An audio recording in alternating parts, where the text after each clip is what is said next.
हुमायूं बाबर के बाद उसका बेटा हुमायूं मुगल सिंहासन पर बैठे थे। हुमायूं 1530 ईस्वी से लेकर 1540 ईस्वी तथा 1555 ईस्वी से लेकर 1556 ईस्वी। बाबर की मृत्यु के बाद उसका बेटा हुमायूं मुगल सिंहासन पर बैठा और सिंहासन पर बैठते ही हुमायूं को अनेक कठिनाइयों का सामना भी करना पड़ा। उसके अनेक शत्रु हो गए थे। पश्चिम में गुजरात के शासक बहादुर शाह और पूर्वी भारत में शेर शाह मुख्य शत्रु थे। बहादुर शाह और शेर शाह हुमायूं को भारत से भगाने का प्रयास कर रहे थे। हुमायूं के सगे संबंधी भी उसके सामने कठिनाइयां उत्पन्न कर रहे थे। वो उसका साथ ना देकर उसके शत्रु का साथ दे रहे थे। हुमायूं और बहादुर शाह गुजरात का शासक था और बहादुर शाह दिल्ली पर अपना साम्राज्य स्थापित करना चाहता था, यानी कि दिल्ली पर अधिकार करना चाहता था। 1534 ईस्वी में बहादुर शाह ने चित्तौड़ पर आक्रमण कर उसे अपने अधीन कर लिया। ऐसे में हुमायूं और बहादुर शाह के बीच युद्ध की स्थिति बन गई। हुमायूं और बहादुर शाह के बीच युद्ध हुआ और बहादुर शाह इस युद्ध में पराजित हुए। बहादुर शाह ने पुर्तगाली द्वीप पर शरण ली। हुमायूं गुजरात विजय कर अपनी राजधानी वापस चला गया। अब क्या हुआ, इस मौके का लाभ उठाकर बहादुर शाह ने पुर्तगालियों की मदद से गुजरात पर पुनः अधिकार कर लिया। हुमायूं की विजय के विरुद्ध जन विद्रोह के चलते हुए मुगलों के हाथ से गुजरात निकल गया। हुमायूं और शेर शाह 1538 ईस्वी में हुमायूं ने शेर शाह से चुनाव जीत लिया।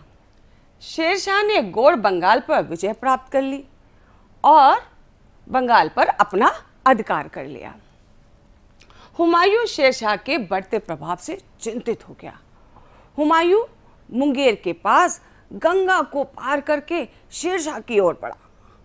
1539 ईस्वी में चौसा नामक स्थान पर हुमायूं और शेर शाह के बीच भीषण युद्ध होगा। युद्ध में परास्त हुमायूं ने किसी तरह अपनी जान बचाई, यानी कि हुमायूं परास्त हो गए तो उन्होंने किसी तरह से अपनी जान बचाई। हुमायूं ने अपनी पराजय का बदला लेने के लिए वो कन्नौज नामक स्थान पर पहुंचा और शेरशाह से मुकाबला किया। इस युद्ध में हुमायूं की पराजय हुई और शेरशाह सूरी ने आगरा दिल्ली पर अपना अधिकार कर लिया। शेरशाह सूरी के नाम से वह भारत का शासक बना और हुमायूं सिंध के होते हुए फारस वापस चला गया। हुमायूं की वापसी। शेरशाह की मृत्यु के बाद उसका साम्राज्य दिन प्रतिदिन कमजोर हो गया। हुमायूं ने दिल्ली पर दोबारा से अपना अधिकार करने का प्रयास किया। फारस के शासक की मदद से कंधार, पंजाब, आगरा और दिल्ली पर कब्जा कर लिया। हुमायूं ने दिल्ली में एक मदरसा तथा ग्वालियर में तराशे हुए पत्थरों का किला बनवाया। 1556 ईस्वी में जब वह शेर-ए-मंडल पुस्तकालय की सीढ़ियों से उतर रहा था तभी वो लड़खड़ाकर गिर गया और वहीं उनकी मृत्यु हो गई। हुमायूं का मकबरा। हुमायूं का मकबरा नई दिल्ली में स्थित है। यह जो चित्र आप देख रहे हो ये हुमायूं के मकबरे का है। हुमायूं का मकबरा 4 भाग शैली से बना है और यह विश्व धरोहर है। मुगल वास्तुकला का भारत में ये पहला उदाहरण है। इस मकबरे को हुमायूं की बेगम हमीदा बानो के आदेशानुसार 1562 में बनवाया गया। इस मकबरे में हुमायूं के साथ साथ राजसी लोगों की भी कब्रें हैं। और भी जानिए बच्चों, कुछ नया है इसको भी जानते हैं। हुमायूं नामा स्रोत ग्रंथ की रचना हुमायूं की बहन गुलबदन बेगम ने की थी। इसमें उन्होंने बाबर और हुमायूं के जीवन काल के बारे में लिखा है।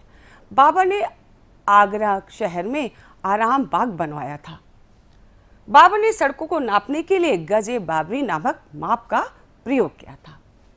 भारत में मुगल वंश की नींव बाबर ने डाली थी और उसके बाद मुगलों ने 200 वर्ष तक राज किया।